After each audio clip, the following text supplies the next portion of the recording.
there are more than 900 million people across Africa without access to clean cooking. In 2024 alone, Africa imported over 10 million metric tons of coal.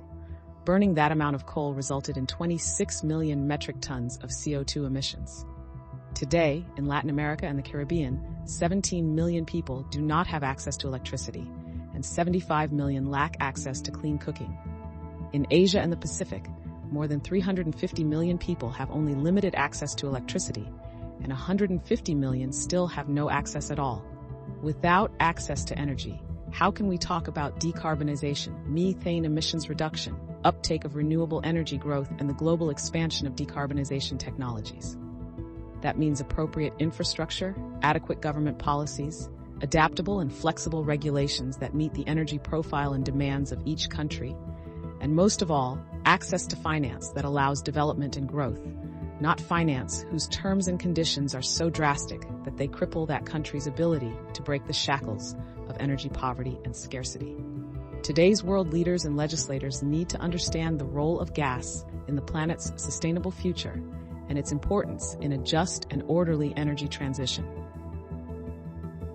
Gas is essential to human progress and global growth, just as it has been in both mature and developing energy markets. Its abundance, multiple applications, from heat to power to transportation, and its role as a key feedstock to many industries, have enabled economies worldwide to grow and to improve people's lives. Make no mistake, the International Gas Union is fully supporting the outcomes of the historic COP21 held in Paris and the nationally determined contributions. Through the current global uncertainties, we see gas as a critical enabler for a more prosperous, secure, and sustainable society for everyone. When we speak of gas, we are embracing not only the role of natural gas and liquefied natural gas in the global energy mix, but also that of zero and low carbon gases, such as renewable natural gas, hydrogen, and e-methane.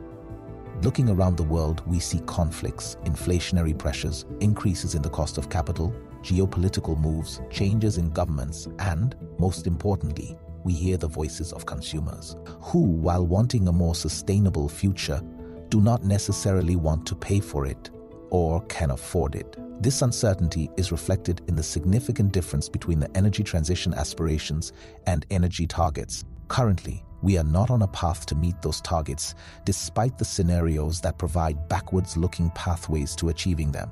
These scenarios have traditionally understated the growth in demand, which, if strictly followed, may lead to significant global energy crisis. Energy diversification is enabled by source flexibility, multiple gas applications displacing higher carbon-emitting fuels, and by renewable, low-carbon and hydrogen gas supply growth that must be scaled up. The global gas industry's commitment to efficiency, decarbonization, and its focus on reducing methane emissions drives energy innovation. Gas and its evolving technologies support the renewable energy supply by overcoming intermittency and instability. Together, they can become unstoppable in tackling climate change, energy security, and access issues. When it is dark, cold, and windless, how do we provide the needed electricity to our homes? How do we recharge our devices? How do we power our economies and keep our transport networks and hospitals running?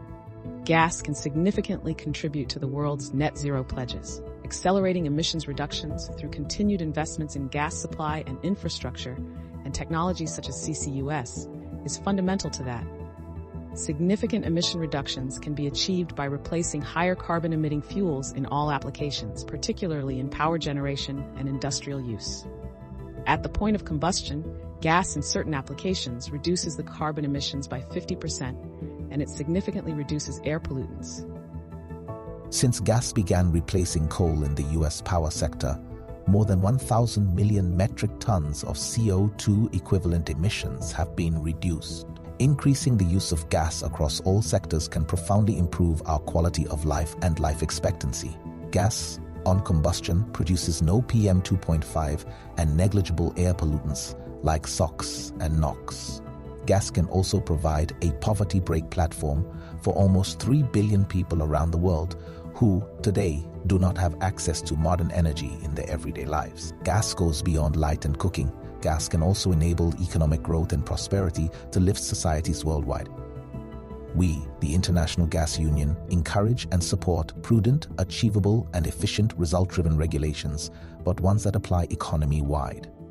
We fully support performance-based regulations to improve the measurement, inventory, reporting, and verification of methane emissions. Unfortunately, we see some regulatory developments that, while well-intended, do not satisfy these principles. There is a variety of policy instruments that can and should be used to incentivize investments in clean technologies to support their rapid scaling.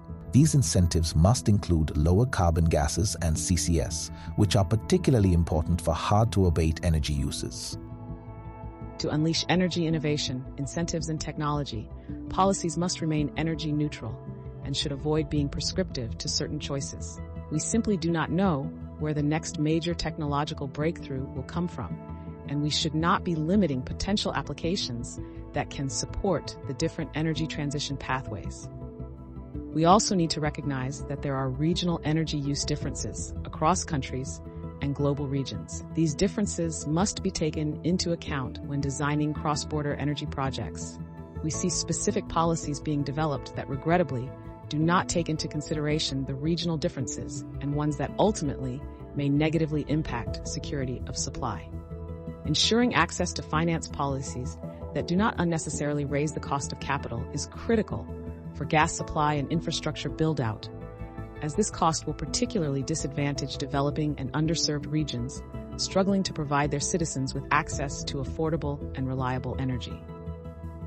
The International Gas Union is fully committed to undertake all the necessary efforts at national, regional, and international levels so that legislators have an informed, evidence-backed view on the often conflicting realities of energy sustainability and energy security. While we applaud our many members who have already committed to reduce their methane emissions by at least 30% and to operate with near-zero leaks by 2030, we encourage the entire global gas industry to adopt a zero methane emissions culture. We, the International Gas Union, take great pride in our global gas industry and in every single organization that allows it to deliver that one thing that is fundamental to our survival as human beings: energy. Energy that is clean, affordable, sustainable, and reliable.